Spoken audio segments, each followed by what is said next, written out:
Assalamualaikum Sobat Film semuanya. Seperti biasa saya doakan semoga sobat semua masih dalam keadaan sehat dan lancar dalam segala hal. Kali ini kami sajikan sebuah film yang masih diangkat berdasarkan kisah nyata, menceritakan tentang kisah perjuangan seorang kapten tentara pembebasan rakyat atau PLA yang memimpin sebuah tim bernama Kompi 9 dalam konflik Perang Saudara Tiongkok pada tahun 1948. Di mana dia harus memperjuangkan semua anggota resimennya yang gugur dalam perang garis depan melawan tentara nasionalis. Lalu bagaimana kisahnya? Langsung saja kita simak alur cerita dari film Assembly.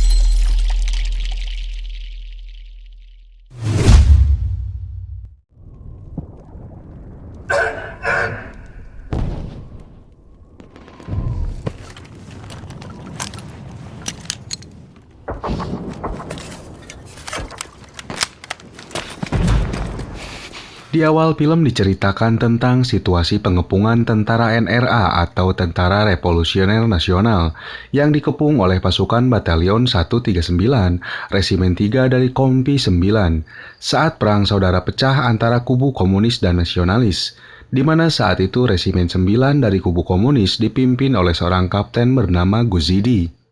Bersama pasukan terbaiknya, saat itu mereka hendak merebut sebuah kota yang dikuasai tentara nasionalis dan hendak menyerbu mereka yang diyakini sudah dalam posisi terpojok. Walaupun sebelumnya Kapten Guzidi sempat memperingatkan mereka untuk menyerah secara damai.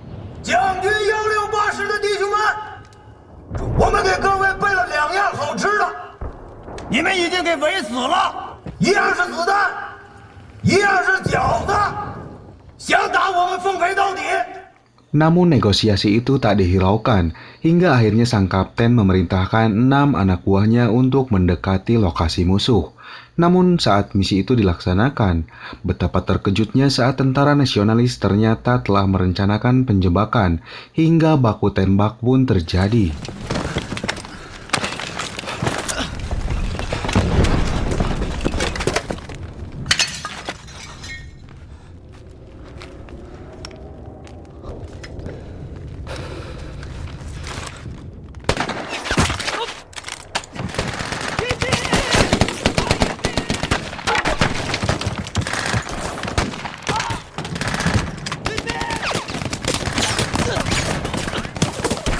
Situasi semakin memanas dan tak terkendali saat pasukan tentara nasionalis yang tersisa ternyata memiliki senjata berat dan berhasil membunuh hampir separuh dari pasukan Kompi 9, termasuk menewaskan tentara petugas politik mereka, dan akhirnya tentara PLA memutuskan untuk menyerbu secara brutal hingga mereka menyerah.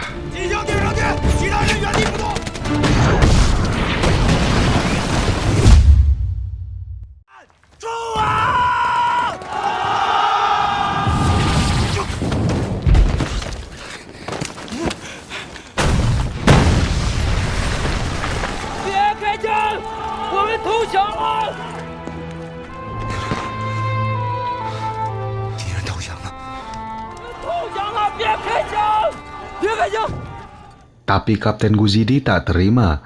Atas kematian petugas politik itu, dia memerintahkan tentara nasionalis untuk kembali mengangkat senjata dan menolak permintaan untuk menyerah, hingga semua tentara nasionalis yang tersisa itu habis dibunuh tak tersisa.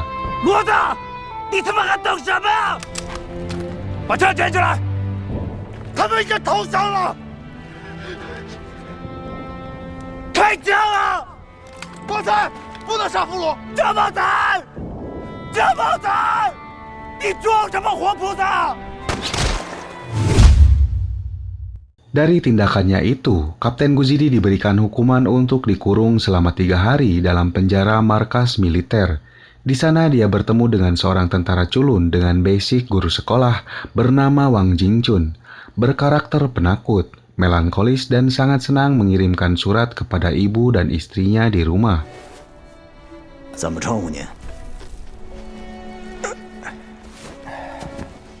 Wang Jingchun.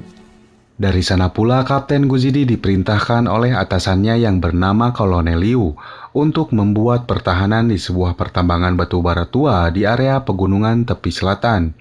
Dari perintah itu, Guzidi meminta untuk diberikan dukungan logistik dan tambahan prajurit sebanyak 30 orang. Namun permintaan penambahan pasukan itu ditolak dan hanya diberikan jatah 1 orang. Guzidi meminta Wang Jinchun yang penakut itu untuk ikut serta ke dalam kompinya dengan menjabat sebagai petugas politik dan administrator. Atas permintaannya itu, kemudian Komandan Liu menyetujuinya.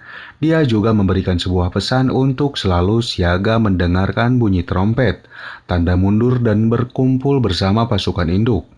Kemudian mereka pun berangkat menuju medan pertempuran.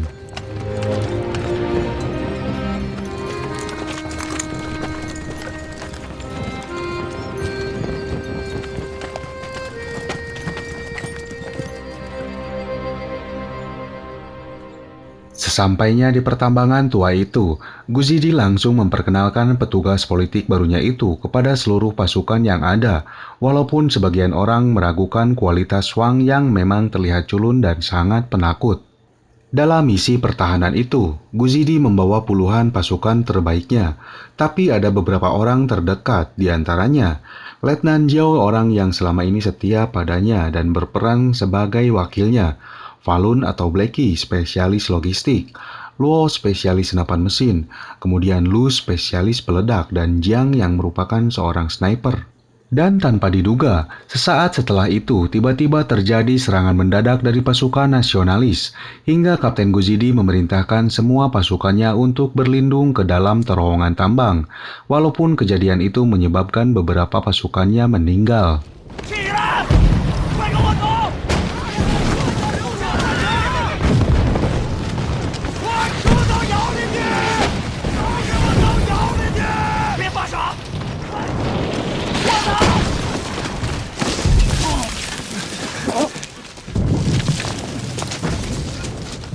Setelah perang mereda, mereka langsung bersiap-siap untuk menghadang serangan infanteri tentara nasionalis yang berjumlah beberapa kali lipat dari mereka, serta dengan dukungan senjata berat yang membuat pihak pasukan Guzidi kewalahan dalam pertempuran itu.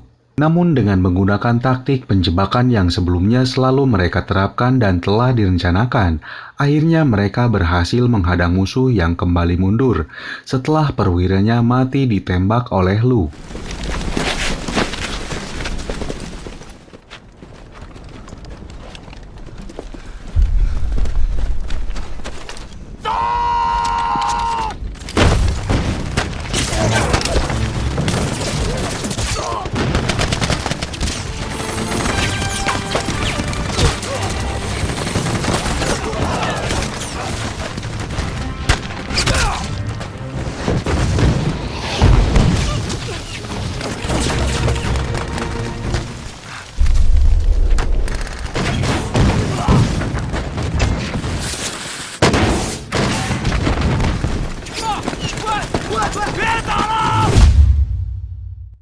Selepas kejadian itu, seperti biasa, Jiao menginformasikan korban tewas dan luka-luka di pihak mereka, karena faktanya Kapten Guzidi selama ini tak bisa membaca dan menulis.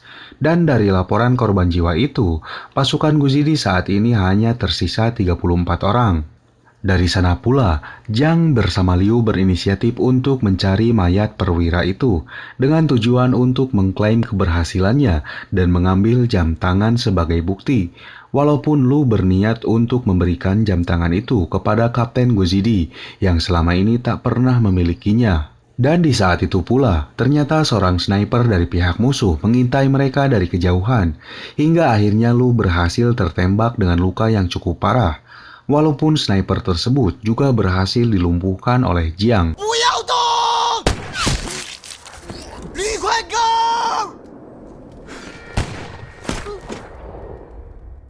Di tengah ketegangan dan kesedihan yang mereka alami saat itu, tiba-tiba pasukan tentara nasionalis kembali menyerbu tambang tua itu, yang kali ini mereka dibekali dengan dukungan beberapa unit tank baja.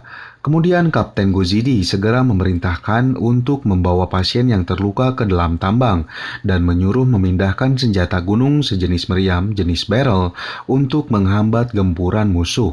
Pertempuran terjadi begitu sengit, Hingga Kapten Guzidi sempat berhasil menghancurkan salah satu tank dari pihak mereka, walaupun akhirnya dia terkena serangan tank berikutnya dan menyebabkan telinganya sekejap menjadi tuli.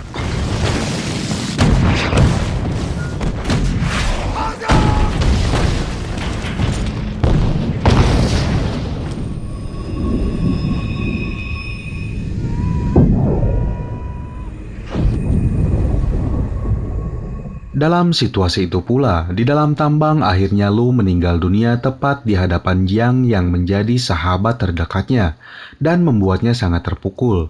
Dari sana Jiang terlihat seakan frustasi dengan keadaan. Lalu dia berinisiatif untuk melakukan aksi bunuh diri demi menghancurkan salah satu tank musuh.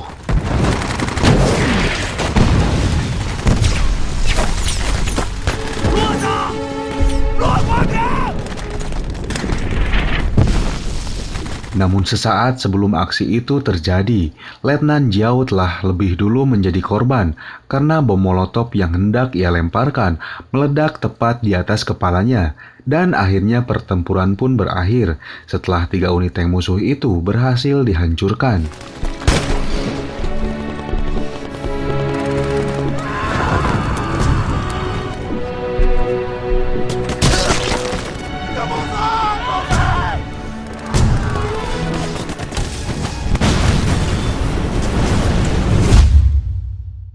Dalam keadaan sekarat, Letnan Jiao berusaha memberitahu Kapten Guzidi bahwa saat pertempuran tadi dia mendengarkan suara trompet dengan kode assembly atau berkumpul. Hal itu dibenarkan oleh salah satu prajurit bernama Hedgehog, walaupun itu semua hanya karangan belaka, supaya Kapten Guzidi menarik mundur pasukannya. Namun dengan tegas, Kapten Guzidi menolak untuk memutuskan mundur dan kabur dari area pertahanan, karena dia meyakini bahwa dia tak mendengar trompet itu. Hal itu juga dibenarkan oleh Wang dan membuat situasi menjadi dilema. 你听没听见吹号？没有，我没听见。大部队早就撤走了，再不走就都打光了。我帮了你。 Letnan Jiao akhirnya meninggal, dan pada malam harinya pasukan tentara nasionalis kembali menyerbu tambang batu bara tersebut bersama ratusan infanterinya. Kemudian Kapten Guzidi bersama pasukan yang tersisa melakukan taktik terakhir penjebakan dan pertempuran jarak dekat.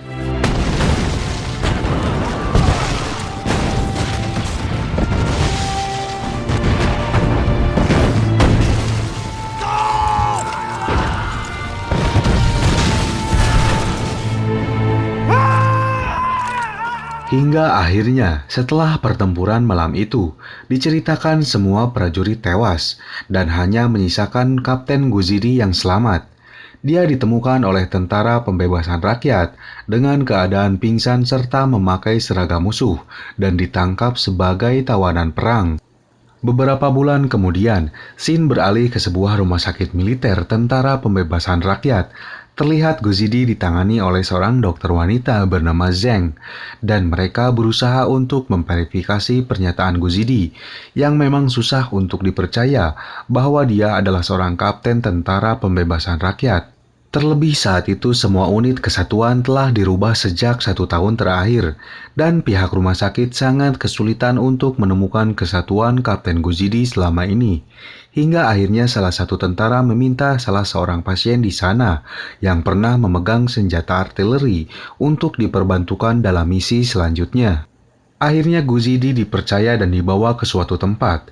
Di sana dia bertemu dengan seorang kapten muda bernama Erdo, dan atas instingnya pula, akhirnya pada tahun 1951, Guzidi ditugaskan untuk ikut bersamanya dalam misi perbantuan untuk Korea Utara yang saat itu sedang diinvasi oleh Amerika dan sekutunya Korea Selatan.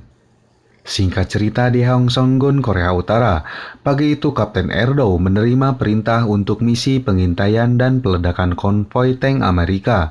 Dengan menggunakan taktik penyamaran sebagai tentara Korea Selatan, akhirnya mereka berangkat menuju lokasi.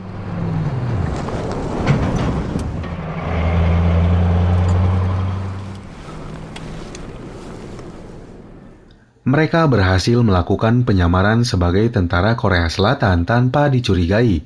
Tapi seketika itu pula, tanpa sengaja Kapten Erdo menginjak sebuah ranjau darat anti pasukan yang ditanam di lokasi tersebut, hingga ketegangan pun terjadi. Guzidi mencoba membantu kapten muda itu dan berusaha menukar jebakan ranjau dengan mengorbankan dirinya, walaupun mereka sempat dihampiri oleh para pasukan Amerika, namun akhirnya mereka lolos dari taktik penyamarannya. 美军坦克，坦克！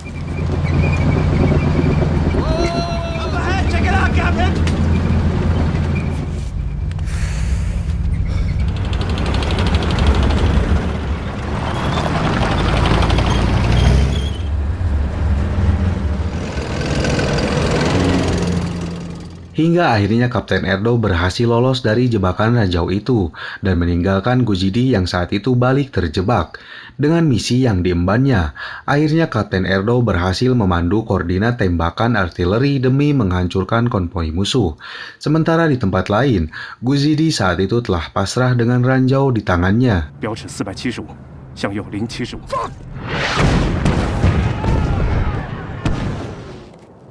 标尺减5，向左003。放。 Namun dengan ajaibnya, singkat cerita setelah 4 tahun berlalu, di akhir peperangan diceritakan Guzidi saat itu terlihat berhasil selamat dari maut dan kembali ke Tiongkok menuju lokasi pertempuran Sungai Wen, bersama kondisi fisiknya yang saat itu mengalami cacat dan kebutaan.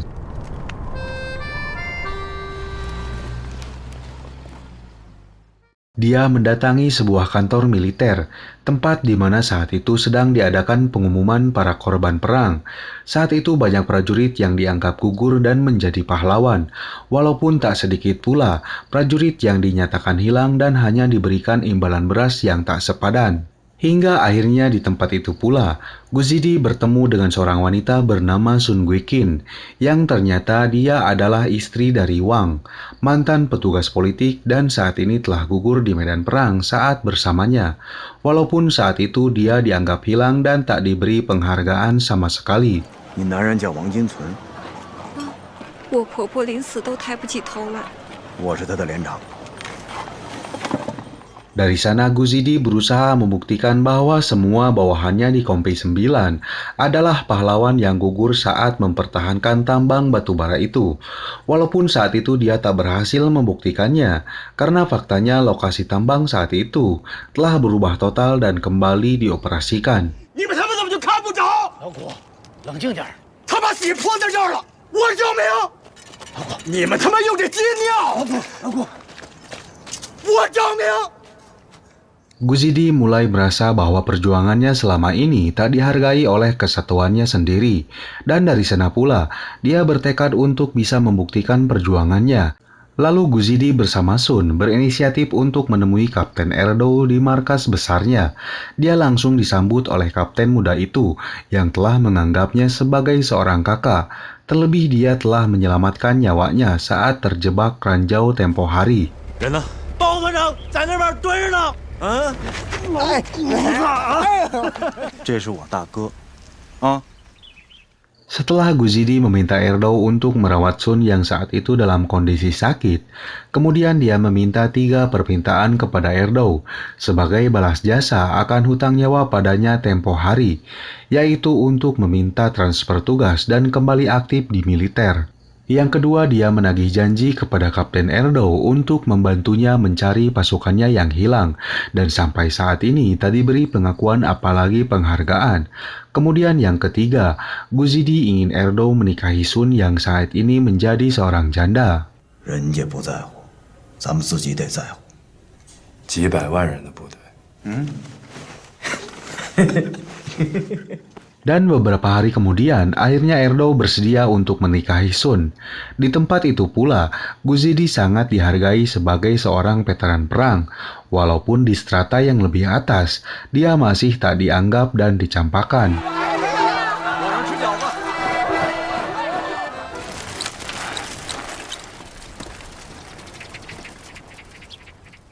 Guzidi dianggap selalu mengarang cerita tentang kisah heroik bersama pasukannya yang saat ini telah gugur dan masih belum ditemukan, hingga dianggap hilang tanpa penghargaan. Dan dari sana pula lah, Guzidi membulatkan tekadnya untuk terus berusaha membuktikannya. 这事儿也记下来。哎，你们往我耳朵里塞大粪，还想让我冷静？这简直是军阀！他就是怂脾气。不公平，太不公平。 Keesokan harinya, Guzidi tiba-tiba diberitahu oleh Sun yang saat ini telah menjadi istri dari Erdo, bahwasanya suaminya telah berhasil menemukan resimen lamanya. Kemudian dengan perasaan haru, bahagia serta sedih, dia segera menuju tempat tersebut. 你可小心点啊！是真的，你们可千万不能诓我！ 不夸你。 Di sana dia dipertemukan dengan Direktur Qin yang menangani kasus terkait Resimen 139. Dan di tempat itu pula, mendiang Kolonel Liu ternyata dimakamkan di sana. Kemudian dia bertemu dengan Liang Zi, seorang ajudan Kolonel Liu yang dulu bertugas sebagai peniup trompet tanda peringatan. Setelah mengunjungi makam Kolonel Liu, mereka bernostalgia hingga bercerita tentang masa silamnya saat itu, sampai mereka menyinggung tentang kejadian peniupan trompet, yang sebetulnya Liang Zi tak pernah meniup trompet tanda berkumpul sama sekali. Itu disebabkan karena Kolonel Liu berniat menjadikan Kompi 9 yang dipimpin Guzidi untuk dikorbankan demi menghambat laju musuh, yang terus mengepung markas pasukan induk. Dari sana Guzidi marah besar dan terlihat sangat murka kepada Liu. 老谷，我在地上面一直等你的喝，我早就想把自己给咬死了。老子把你头给你拧下来！干什么？我告诉你，我当你是团长的警卫员，这烈士陵园。 Atas kejadian itu, Guzidi saat ini bertekad untuk mencari pasukannya yang hilang seorang diri dengan caranya sendiri. Dia mulai mendatangi tambang batubara itu, walaupun kadang dia dicegah oleh petugas pengelola pertambangan, sampai-sampai dia dianggap sebagai veteran perang yang sudah gila. 哎，挖什么呢？不能在这儿挖！起开！ 你跟矿上打招呼了吗？起来！这老兵是疯子，这老兵是个疯子，看你们看，他疯了。 Namun Guzidi tak mempedulikan siapapun, kecuali satu harapan, yaitu bisa menemukan mayat-mayat pasukannya yang terkubur di dalam tambang itu. Hingga setelah beberapa minggu kemudian, Sun tiba-tiba datang mendatanginya dan memberitahu satu informasi penting, surat dari markas pusat yang sengaja dikirim untuknya. Dalam surat itu, dia diberitahukan bahwa atas bantuan Liang Zi, saat ini para komisaris dan petinggi dari markas pusat telah mengkonfirmasi kejadian 7 tahun yang lalu, tepat di tempat itu. Mereka mengakui bahwa Guzidi masih hidup, dan mereka telah menemukan semua konpi yang tewas di resimen itu dengan pengakuan penuh. Hingga dari sana, Guzidi kembali teringat akan masa-masa terakhirnya bersama Wang Jingchun, yang saat itu masih bertahan dan berhasil bersembunyi dari gempuran musuh. Bahwasannya saat itu Wang Jingchun melakukan aksi bunuh diri dengan mengebom pintu keluar pertambangan demi menyelamatkan jasad-jasad di dalam kompinya.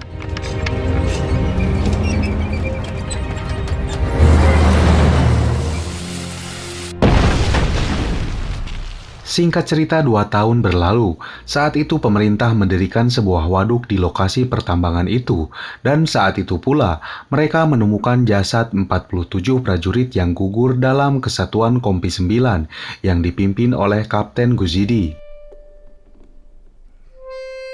Hingga akhirnya, di akhir film diceritakan Kapten Guzidi bersama petinggi militer lainnya saat itu melakukan upacara pemakaman resmi dan memberikan penghargaan untuk semua prajurit yang gugur dalam pertempuran Sungai Wen tahun 1949. 9连的英雄们，敬礼！预备！你们受委屈了。 Dan dengan ini pula, film ini akhirnya tamat. Sekian yang bisa kami persembahkan dalam alur film kali ini. Semoga bisa terhibur dan menginspirasi sobat film semuanya. Mohon maaf bila masih banyak kekurangan. Sampai jumpa lagi di kisah berikutnya.